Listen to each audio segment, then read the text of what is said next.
Makanya saya ini sebenarnya dulu Al-Wasliyah. Tapi hari ini di NU kan oleh PMII. Tahu, dulu saya itu pernah dilantik menjadi ketua cabang. Oke, orang tua datang. Orang tua datang, dia bilang, mama saya bilang, ini pejabat ya kata dia. Jadi arah baru ini bukan terakomodasi dengan paslon apa semua, enggak gitu. Jadi arah baru ini saya ngebayangin bahwa PMI ini sebagai magnet atau roadmap dari OKP-OKP lain. Jadi misal percontohan OKP itu ya PMII. Assalamualaikum warahmatullahi wabarakatuh. Teman-teman Suara NU semuanya, jumpa lagi bersama saya Rahman Ahdori dalam program Podcast NU.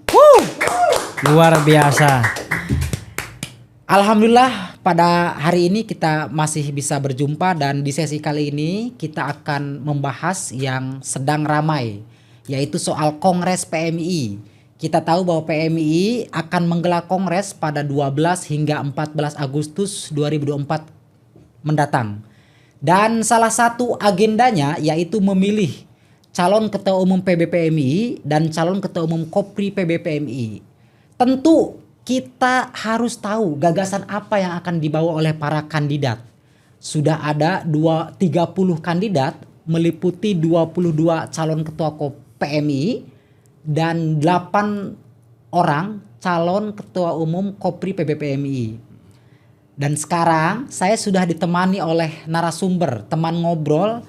Dia adalah kader terbaik yang akan mencalonkan diri, bukan akan ya, sedang mencalonkan diri sebagai calon ketua umum PBPMI 2024-2027. Beliau pernah menjabat sebagai ketua cabang Asahan tahun 2018-2019. Beliau juga saat ini menjabat sebagai direktur Tagana PBPMI 2021-2024. Siapa lagi kalau bukan Bung Adlin Panjaitan. Luar biasa. Kabar sehat, sahabat? Alhamdulillah sehat, Om Rahman. Om aja kali ya. Iya. Tua banget kita ya. Oke, jadi sudah ngopi di mana aja ini Ketua Adlin ini? Ngopi, kalau untuk ngopi di darat bahkan di udara. Sekarang sudah kita lakukan. Sudah dilakukan Sudah ya? dilakukan. Konsolidasinya itu tingkat darat, tingkat udara juga. Laut yang belum. Semuanya ditunggu. Iya, jadi sahabat Adlin ini aktif di PMII sejak masuk kampus. Di mana kampus satu? S1? S1 saya itu di Sekolah Tinggi Ilmu Informatika. Di Asahan. Di Asahan. Oke, kami pengen tahu sebenarnya. Jadi sebenarnya sahabat Adlin ini berproses PMI di mana, kemudian bagaimana dulu masa-masa kecilnya, bisa diceritakan mungkin sekilas kepada kami. Oke, siap. Sebelumnya saya mengucapkan salam. Assalamualaikum warahmatullahi wabarakatuh. Waalaikumsalam warahmatullahi wabarakatuh. Terima kasih Suara NU. Saya berharap podcast Suara NU ini bisa melebihi Deddy Kombuzer. Iya. Kurangnya ini nggak bisa ngerokok di sini. Iya. Begitu. Di sana bisa. Bisa. Terima kasih juga Om Rahman yang sudah mengundang saya. Jadi kalau saya mengkilas balik tentang perjalanan saya di PMII, saya itu mulai ber-PMI itu pada tahun 2014. 2014 saya masuk Mapaba tuh. Masuk Mapaba. Kalau untuk di kaderisasi ya, masuk Mapaba. Dan itu unik sebenarnya saya masuk PMI ini. Bagaimana tuh uniknya tuh? Uniknya itu saya kan masuk kuliah nih. Saya kan nggak ngerti soal organisasi ekstra kampus. Saya juga nggak pesantren dulu. Nggak pesantren. Ada pesantren kilat waktu Ramadan. Iya kan? Saya dulu nggak tahu soal organisasi ekstra kampus. Ada di suatu hari ketika saya daftar di mahasiswa baru. Terus saya melihat ada di kantor bupati tuh demo. Saya melihat ini dari kampus mana ini kata saya kan. Nah saya tanya-tanya ini dari kampus mana bang? Saya bilang, karena jaketnya itu agak mewah ya kan. Agak biru kemana-manaan gitu ya kan. Terus saya tanya ini demo apa bang? Kampus mana? Oh ini organisasi ekstra kampus. 2014 itu 2014. Ketika sudah ditanya itu, cara gabungnya gimana bang? Nah dulu tahun 2014 bukan saya diajak orang, tapi saya yang tertarik. Ini karena saya kan dari dulu kan orangnya gerakan. Nah gerakan. Bergerak Jadi saya terus. tertarik berangkat dari situ. Maka saya bergabunglah di PMII. Dulu kami Mapaba itu ada sekitar ya nggak sampai 100 lah, karena kampusnya sekolah tinggi kan, sekolah umum sih kalau saya melihat begitu. Kemudian lanjut di PKD itu saya di tahun 2016. 16 saya PKD, 2017 saya PKL. Karena 2018-19 saya ketua cabang. Kemudian PKN-nya saya dan pelatihan instruktur nasional itu tahun 2022. Itulah sepanjang perjalanan kaderisasi saya di PMI. Oke. Tapi kalau background keluarga tentu sudah mengenal NU. Kalau Sumatera Utara itu. jadi begini, Om Rahman, di Sumatera Utara itu boleh nanti dicek ya, boleh nanti dicek. NU itu nggak terlalu besar di Sumatera Utara. Betul. Tidak terlalu besar. Yang besar itu Al-Wasliyah. Al-Wasliyah. Itu sangat besar di Sumatera Utara, sangat besar. Sangat besar. Makanya saya ini sebenarnya dulu Al-Wasliyah, tapi hari ini di NU kan oleh PMII. Iya kan begitu. Saya di NU kan Tapi oleh Amaliyah PMII. NU dong. Sangat NU. Sebenarnya Al-Wasliyah sama. Sama. Kunut sama. Soal kita jarah sama. Soal takziah kalau ada orang meninggal sama. Tradisinya hampir sama. Tradisinya lah. hampir sama. Hanya organisasinya. Organisasinya aja yang beda. Oke, menarik. Lantas apa yang membuat sahabat Adlin sampai detik ini tuh bertahan di PMI? Oke. Jadi sebenarnya Pak Rahman, opung saya pernah bilang dulu Pak Rahman. Opung saya kan sudah meninggal kan. Dia bilang, Opung itu kakek ya? kakek. Opung saya pernah bilang, kalau kakek saya kan tetap Panjaitan, kalau ibu saya ini sekarang marga Sirait. Iya. Satu marga lah sama pihak-pihak itu kan. Lalu kemudian kalau bicara kenapa saya sampai hari ini bisa bertahan, intinya berteman aja Pak Rahman. Asli, berteman. Kemudian opung saya pernah bilang, kamu harus selalu setia sama orang yang mengajarkanmu dalam berproses.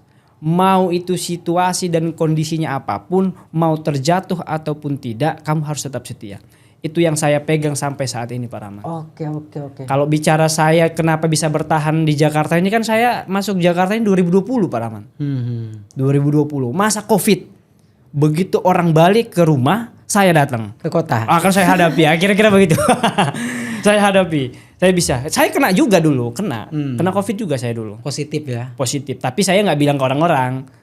Saya sendiri dan saya ya ada teman saya colek-colek juga biar ketularan juga. Oke. Berarti Bapak ini apa namanya ya? Sukunya Panjaitan. Apa? Bukan suku ya? Apa namanya? Kalau Panjaitan itu apa namanya? Panjaitan itu suku. Suku ya. Batak dia. Suku Dia Batak. itu Batak Toba. Tapi Beda Batak Toba, maaf Pak Rahman ya. Beda Batak Toba dan Mandailing. Oke. Ini beda. Jadi kalau di PBNU ini ada namanya Bang Rahmat Hidayat Pulungan. Nah, itu iya. Mandailing tuh. Mandailing. Kalau saya Panjaitan Batak Toba, itu Toba. dari Balige. Kira-kira begitu. Kalau misal bicara tentang Panjaitan, kalau Bapak Luhut itu, ya kan, diselamatkan oleh HKBP, sedangkan saya Adlin Panjaitan diselamatkan oleh NU. Oh, Kira-kira iya. begitu. Tapi maaf Pak, ini sedikit nyinggung soal suku dulu, tidak dalam rangka untuk yang lain-lain. Mudah-mudahan tidak untuk menyinggung yang lain. Iya, aman. Banyak yang Muslim yang Panjaitan itu. Untuk saat ini, Lumayan. sepengetahuan saya 90%. 90%. Oh, oke. Cuman kalau yang menjadi tokoh sekarang ada ketua KNPI lah. Itu Riano Panjaitan itu. Muslim juga ya. Oke, jadi makanya Panjaitan ternyata Muslim juga. Nah saya kemana-mana juga begitu. Kamu ini kapan mualafnya kata dia. Nah kata gua ini NU lagi kira-kira begitu kan. Saya juga bilang ke orang, saya ini diselamatkan oleh orang NU. Oleh NU. Tapi kan kita ini sejatinya tidak bisa memilih lahir dari mana Pak Rahman. Iya. Kan benar. begitu. Kalau bisa memilih saya pernah bilang, kalau bisa memilih saya ini milih 2 saja Pak Rahman. Iya. Gimana? Dilahirkan oleh Ketua Umum PBNU Gus Yahya, yang kedua oleh Pak Jokowi. Udah, kalau bisa memilih ya kan. Oke, Pak Adlin. Tapi saya juga pengen bertanya nih soal Pak Adlin. Kan sudah ramai lah di media sosial Pak Adlin mengiklankan diri sebagai kandidat. Dan menurut saya banyak yang perlu direspon ya, apalagi soal gagasannya ke depan. Tapi sebelum masuk terhadap visi misi yang nanti akan kita bahas, saya pengen tahu dulu nih, sebenarnya apa yang mendorong sahabat Adlin ini mencalonkan diri menjadi kandidat ketua umum? Kalau berangkat dari kenapa saya mencalonkan diri sebagai ketua umum, sebenarnya saya ini awalnya minder Pak Rahman. Ini jujur saja saya ini. Gimana ini Pak? Bisa minder ini, diketawain iya, orang. artinya kan begini, kita ini kan organisasi PMI yang di bawah naungan Nahdlatul Ulama. Saya mindernya itu awalnya itu karena saya Panjaitan, kemudian saya ini tidak pernah santri, ya kan? Kemudian saya ini tidak pernah alumni pesantren. Kemudian ayah saya ini bukan kiai, tapi hanya seorang petani. Saya awalnya minder. Tapi memang berangkat dari dorongan sahabat-sahabat, kita kan kalau di rumah itu bareng ya, rame, dorongan sahabat-sahabat, dan saya meminta restu dari kedua orang tua. Saya berangkat langsung 1 hari ketemu orang tua saya. Sebenarnya orang tua saya nggak tahu. Iya, kalau Ini mencalonkan diri. nggak Bahkan tahu. PMI aja nggak tahu kayaknya. Tahu, dulu tahu. saya itu pernah dilantik menjadi ketua cabang. Oke, orang tua datang. Orang tua datang, dia bilang, mama saya bilang, ini pejabat ya kata dia. Oh bukan, saya bilang. Bukan Mi, ini itu saya sebagai ketua cabang untuk mendidik mahasiswa-mahasiswa yang ada di Asahan. Iya. Mengasih tahu, mengajari. Karena kan PMI ini tempatnya untuk mendidik orang. Kalau untuk distribusi itu urusan senior. Iya kan? Luar biasa. Orang tua yang sampai datang ya. Orang tua sampai datang. Memang saya, karena memang dari dulu kalau Pak Rahman pernah ke Medan atau ke daerah pegunungan Toba, itu rumah orang itu Pak Rahman, rumah orang-orang Batak itu sampai rewot-rewot Pak Rahman. Iya. Rewot-rewot. Tapi cek anaknya, ada yang dokter, Iya. Akpol, Akmil. Kenapa begitu Pak? Mereka itu nggak ada urusan soal Tempat tinggal. tempat tinggal itu nggak ada urusan. Yang penting anak saya jadi. Makanya orang tua saya dulu itu, saya pernah nangis sebenarnya. Dulu kalau bicara sejarah, kalau bicara untuk kuliah saja Pak Rahman. Biasalah ini kalau saya curhat, saya juga sedih juga Ya sebenarnya. nggak apa-apa Pak, ini Jadi, kan dokumentasi nih. Curhatnya itu dulu waktu S1, saya sebelum berangkat ke kampus, karena jaraknya agak jauh, 15 meter. Saya kan gak ada duit tuh Pak Rahman untuk membayar uang kuliah. Jadi orang tua saya minjem ke tetangga itu 200.000 doang. 200.000. Susah banget. Ketika orang tetangga itu bilang, ngapain dikuliahkan anaknya kalau uangnya nggak ada. Iya. Tapi orang tua saya pas ngasih duit nangis Pak Rahman. Nah di situ saya tuh nangis itu. Saya pakai motornya udah amburadul lah pokoknya. Saya naik motor kota bawa 200.000. Saya nangis di jalan. Makanya memang orang tua saya mengingatkan bahwa kalau memang ekonomi kita sulit, perbaikilah pendidikanmu. Ketika pendidikanmu bagus, maka insya Allah derajat kita akan terangkat. Sampai sekarang insya Allah. Betul Pak. Jadi kalau di Asahan itu nganggap saya ini calon ketua umum PMI udah kayak mau ngambil republik ini Pak Rahman. Oke, ya kan? Cocok. Saya disedih Pak Rahman asli. Iya. Astagfirullahaladzim. Ya nggak Sedih apa-apa saya. Pak. Itu kan perjalanan hidup Iya. ya Pak. Tapi kembali ke soal mengapa Anda mencalonkan diri menjadi ketua umum. Atas dorongan teman-teman. Sebenarnya saya ini soal kepedean saya pede Pak Rahman.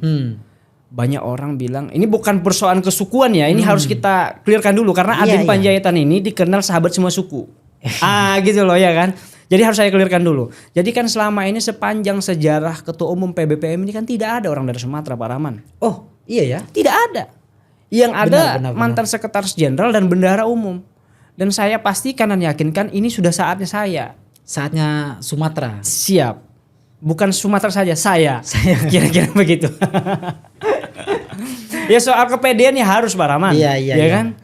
Atas Oke. berangkat dari situ, dorongan kawan-kawan, memang kita itu tinggal satu rumah itu banyak ya. Iya. Banyak, sangat banyak. Ada ya 10 orang lebih. Ya intinya teman-teman yang merantau di Jakarta dan semuanya PMI. Terus saya konsolidasi ke senior-senior yang ada di Jakarta, yang dari Sumut, yang berada di Jakarta saya konsolidasi.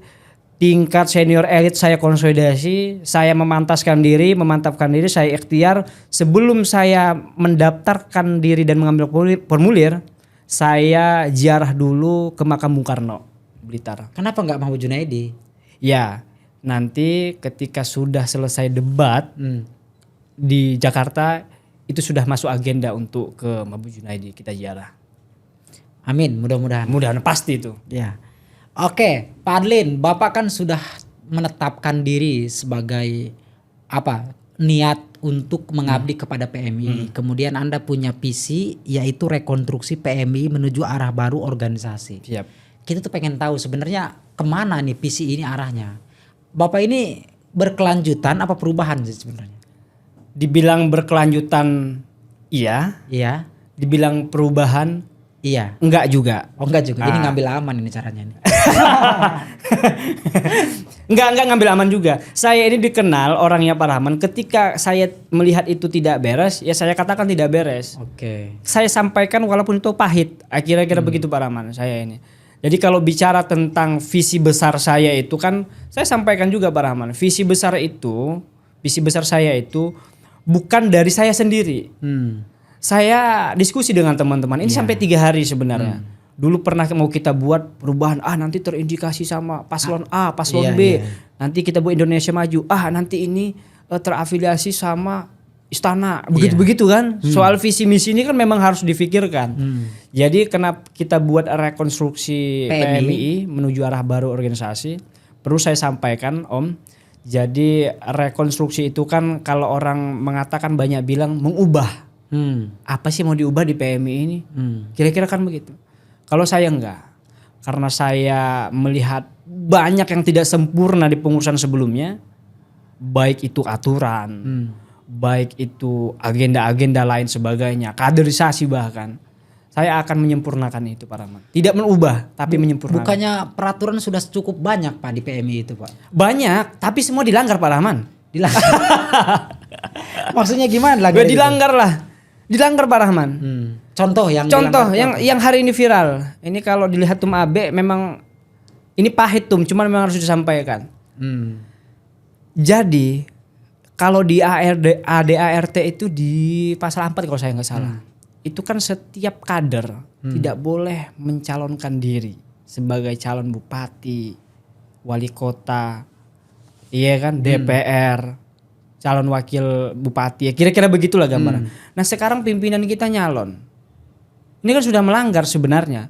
Ini saya ini selain itu apa lagi Pak yang dianggap melanggar? Oh banyak. Ini kan di cabang-cabang.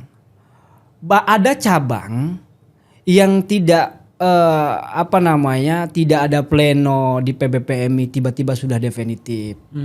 Begitu-begitu loh. Banyak pesanan-pesanan cabang menuju kongres ini yang tiba-tiba definitif. Tiba-tiba dulu hilang. Nah dulu itu ada 230 sekian cabang Pak Rahman. Nah sekarang udah 250-an. Plenonya entah kapan dibentuk, ya nggak tahu kita ini. Saya pahamlah soal internal organisasi PMI sekarang ini Pak Rahman. Karena itu Bapak mendorong rekonstruksi. Saya ini tidak pernah berangan-angan PMI dibawa kemana. Nggak pernah Pak Rahman. Saya ingin perbaiki rumah diri sendiri aja Pak Rahman. Memperbaiki aja. Lewat arah baru ini. Tapi ngomong-ngomong soal PMI, tadi kan Bapak sempat menyinggung, sahabat Adlin ini sempat menyinggung soal potret PMI sekarang. Saya pengen tahu aja secara sekilas. Memang potret PMI sekarang seperti apa?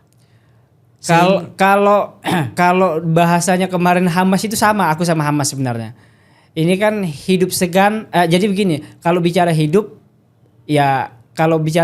babi pun hidup di hutan. Kira-kira begitu. Gambaran sama kayak Pak Hamas, sama kita berdua. Ibaratkan nggak jelas nih tujuannya ngapain sih sebenarnya. Banyak orang bilang Pak Rahman, ngapain sih, apa sih tujuan ber-PMI ini? Sampai lebih yang menjadi tantangan kita ke depan Pak Rahman. Aku ini bukan ngebayangin ya, tapi saya cross check di berbagai daerah.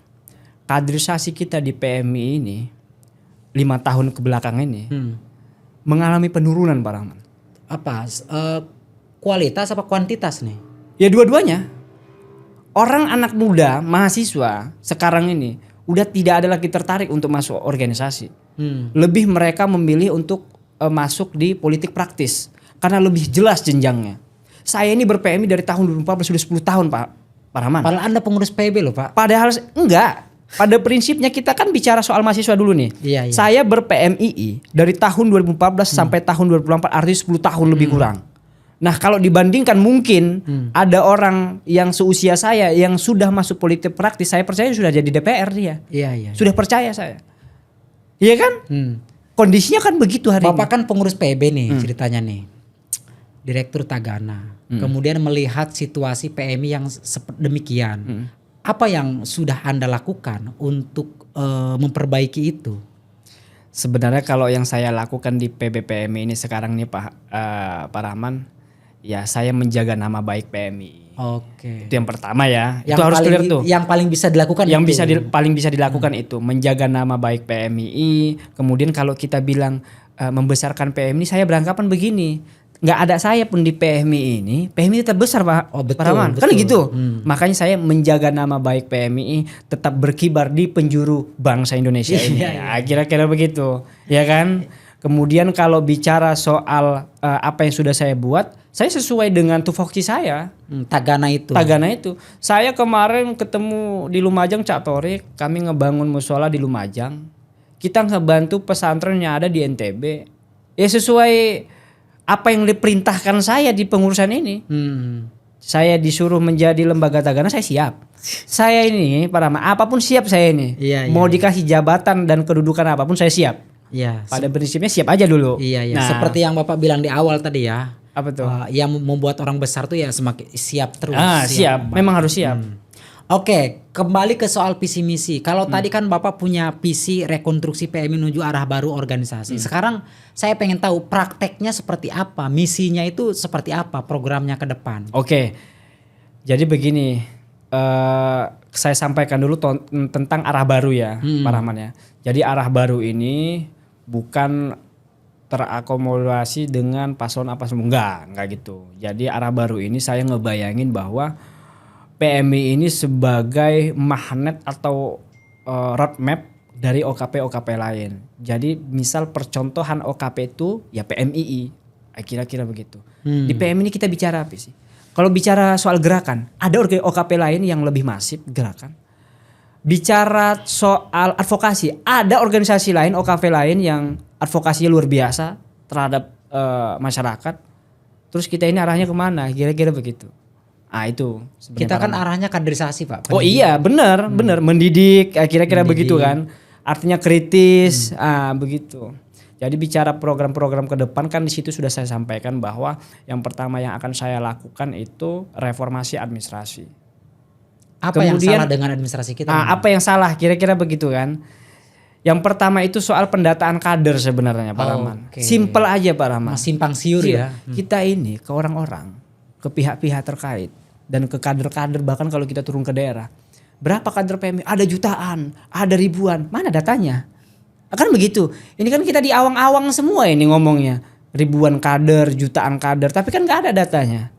Nah sekarang Ansor sudah buat KTA online, jadi setiap orang anggota Ansor ketika mau sebagai anggota Ansor udah bisa cetak sendiri di website yang mereka buat. Nah kita akan buat gitu juga sebenarnya. Jadi real saya ini Pak Rahman lebih kepada rumahnya dulu diperbaikin. Karena saya beranggapan rumahnya belum baik sekarang ini, makanya saya perbaiki. Tata kelola ya. Ya tata kelola kelembagaan iya, PMI. Iya benar. Oke. Selain itu apa lagi Pak yang mau dikerjain? Yang dikerjain mungkin saya ingin memperbaiki soal kaderisasi. Jadi saya kalau boleh cerita Pak Rahman, kemarin saya ke Padang tuh. Oke. Jadi ada panelis yang marah-marah dia. Ke siapa? Kakak itu. Ya ke kami, ke kita PMI. Ke Dia kandidat. bilang PMI ini bayang-bayangan itu terlalu gede, terlalu keawan-awan.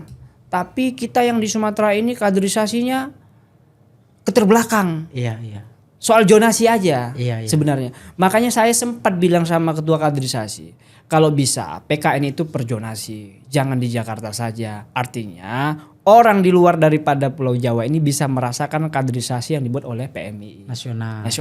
Begitu. Itu penting sebenarnya, sentuhan-sentuhan kaderisasi itu sangat penting. Iya, dan memang kan di Padang NU-nya juga sama. Sama. Sebenarnya kan itu ngikutin NU ya. Iya benar. Semakin kecil NU ya PM juga pasti kecil. Iya benar.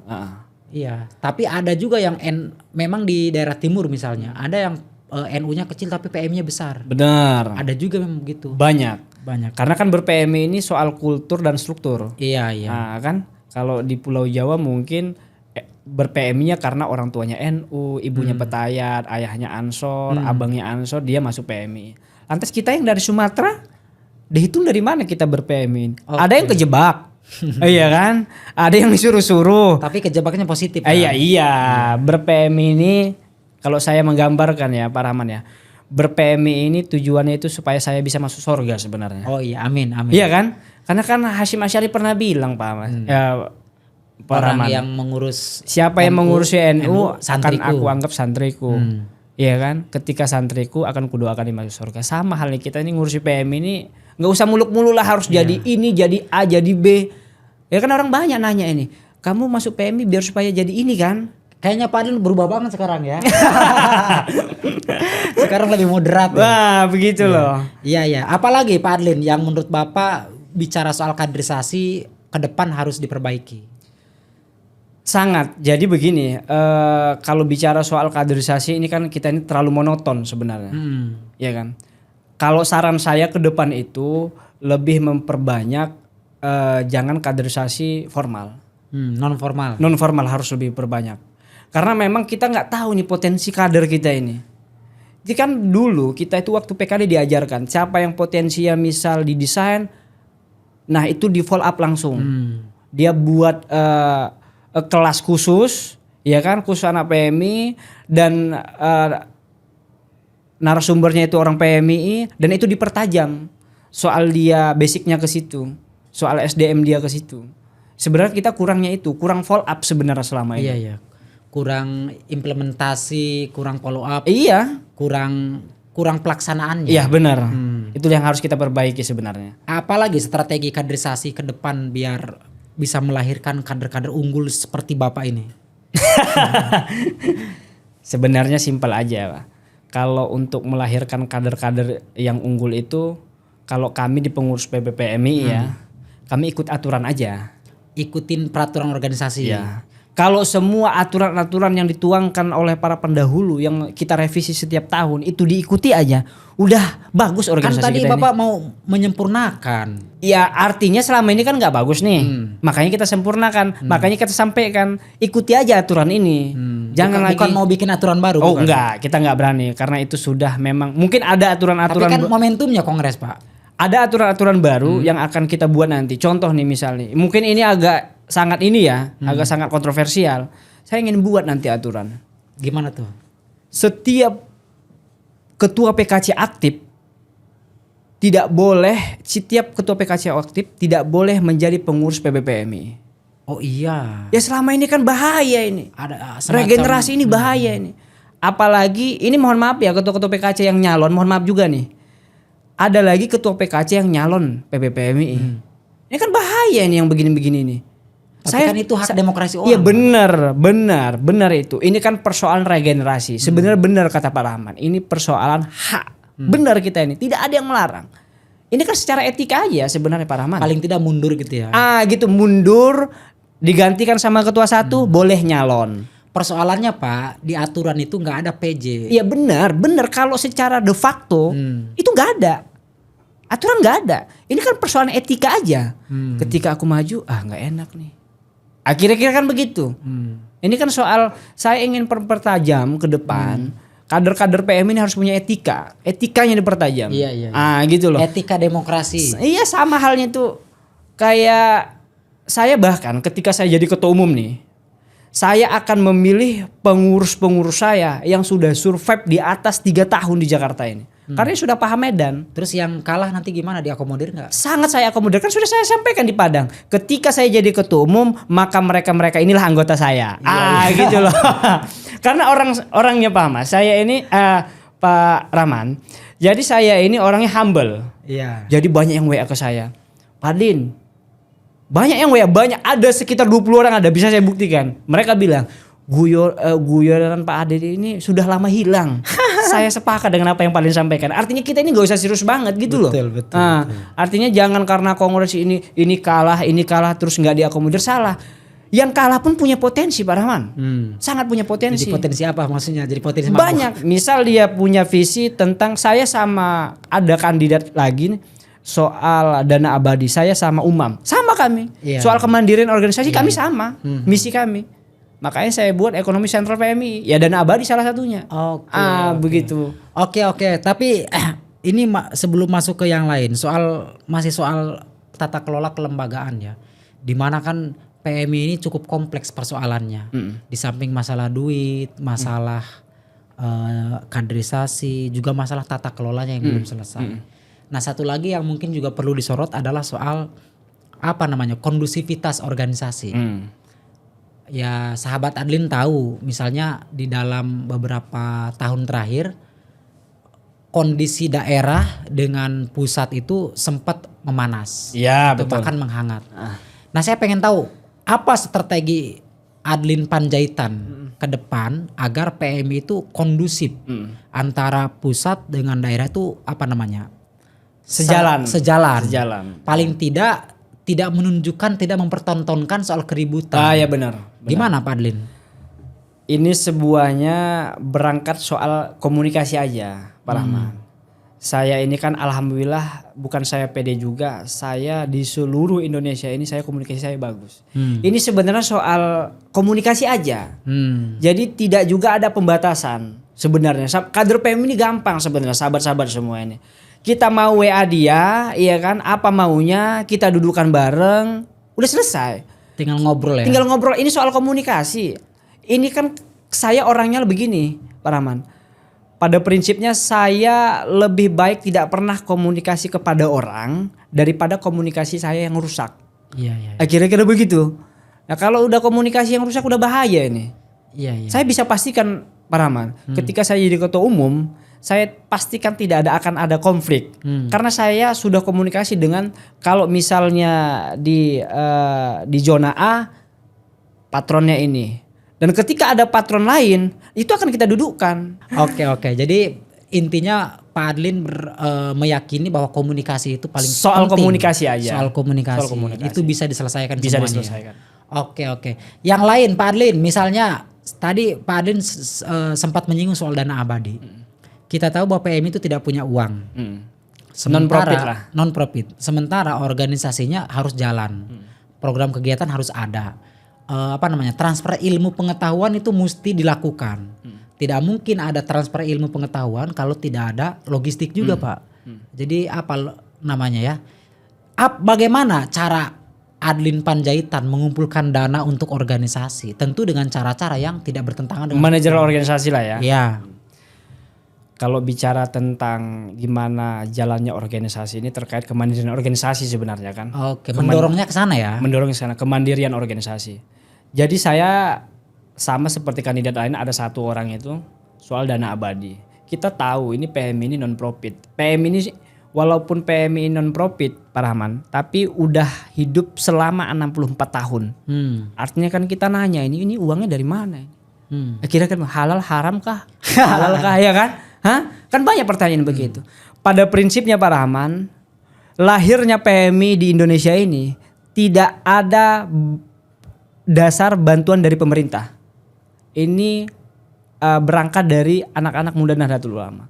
Artinya kan kita nggak berharap bantuan dari manapun.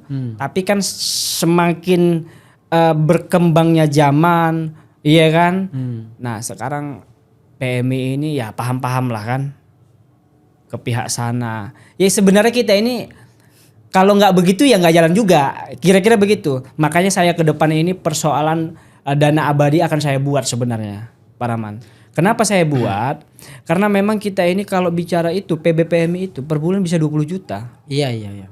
PBPMI sendiri itu. Hmm. Belum lagi ngurus kader yang standby di situ itu mau ngasih makannya. Ya kan? Belum lagi ada pengurus PB yang ngelantik. Belum lagi ada pengurus PB ketika ke daerah melakukan kaderisasi. Iya, makanya berarti kan mesti banyak mitra. Jadi mitra yang kita buat itu nanti ke depan ketika ada pengurus PB yang melakukan kegiatan dengan lembaga terkait, saya fair aja, saya akan potong 30-70 untuk dana abadi. Untuk kelembagaan. Lalu kemudian kita mendorong senior-senior ini untuk iuran, bahasa kami itu iuran. Misal per bulan, bukan auto debit juga, bukan. Seikhlas hati aja. Misal per bulan dikasih senior-senior itu 500 ribu, walaupun 500 ribu itu kita anggap ya gimana di mata senior kan kita terima. Artinya berangkat dari untuk situ keberlangsungan kaderisasi dan lain-lain. Benar, itu untuk keberlangsungan. Dan kita terbuka. Hitung-hitung sedekah ya Pak ya? Hitung-hitung sedekah. Oke. Menarik Pak. Mudah-mudahan bisa terwujud ya. Oh iya pasti. Iya. Oke, terakhir Pak Adlin, berkaitan dengan tantangan yang kita hadapi. Pertama soal teknologi. Bagaimana PMI merespon soal teknologi? Kita sekarang hidup di zaman disrupsi. Ya kan? Artinya semua sudah berbasis teknologi juga, ya kan? Dan kita juga harus bisa membawa kader-kader kita itu untuk mengarah ke situ. Kalau untuk menjawab itu saya kayaknya lebih kepada, saya nggak mau jawab itu sebenarnya. Saya lebih kepada begini, saya lagi ngebayangkan kader-kader PMI ini ke depan ada yang mempunyai gedung 30 lantai di Jakarta. PMI itu. Kader PMI itu. Kader PMI itu. Saya nggak muluk-muluk sebenarnya, sama kayak yang lain. Saya ini nggak mau terlalu. Itu muluk Pak. 30 lantai itu muluk Pak. Gak bisa sebenarnya. Makanya kita kan butuh kader-kader yang sangat potensi. Makanya kan sekarang ini Pak Rahman, banyak kader PMI ini yang tiba-tiba timbul, paham gak sih? Ketika sudah menjabat, oh saya PMI. Oke. Banyak itu kita temuin sekarang. Bahkan orang yang berjuang dari puluhan tahun dulu mengembangkan PMI ini, karena dia tidak ada mempunyai privilege, dia nggak terkenal. Banyak itu. Soal menghargai ini nggak ada lagi kita ini. Iya. Satu lagi Pak, soal bagaimana cara Bapak Adlin Panjaitan ini memperkuat ideologi kader PMI di tengah banyaknya tantangan yang muncul. Jadi sebenarnya sama halnya kalau untuk memperkuat ideologi ini, kita ini kan saya bisa pastikan dan yakinkan ideologi anak-anak PMI ini tidak ada yang menyimpang sebenarnya. Itu paling penting. Tidak ada yang menyimpang. Islam Ahlus Sunnah wal Jamaah. Ya benar. Yang menjadi tantangan kita adalah Islam Ahlus Sunnah wal Jamaah ini harus kita sampaikan di luar daripada PMI. Ke mahasiswa-mahasiswa aktif, mahasiswa-mahasiswa yang bukan PMI. Itu memang yang harus kita kampanyekan sebenarnya, apalagi di kampus-kampus umum. Makanya saya pengen cerita nih Pak Rahman. Soal ini kan banyak ya, ketika mahasiswa ketika sudah keluar negeri nggak mau balik ke sini. Nah, banyak kan? Banyak itu kasus. Pernah viral itu tahun 2023. Pernah viral. Ketika sudah dikasih beasiswa, balik tuh nggak mau balik, tetap di sana. Keenakan. Sebenarnya di Indonesia ini enak atau enggak? Saya bilang enak. Jadi sebenarnya ada yang salah sebenarnya. Makanya kepada senior-senior saya juga ingin menyampaikan.